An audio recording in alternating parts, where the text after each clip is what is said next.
ఆపదలో ఉన్న వాళ్ళని రక్షించడానికి యోధుడు రంగంలోకి ప్రవేశిస్తాడు.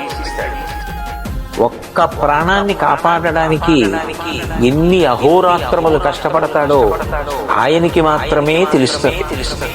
అన్నయ్య అంటే చాలు నేనున్నానంటాడు, ఏ ఆపదొచ్చినా నీ మా బలమై ఉంటాడు. తమ్ముళ్ళు ఉంటే చాలు నాకది చాలంటాడు, ఏ పదవి అయిన తోడతాయమని సవాలు చేస్తాడు.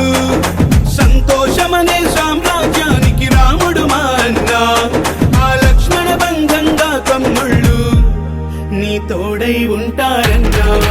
అదిగదిగదిగదిగో అరకదిలే సింహం రా, మా కోసం పుట్టిన మహారాజే సంతోష్ రెడ్డి.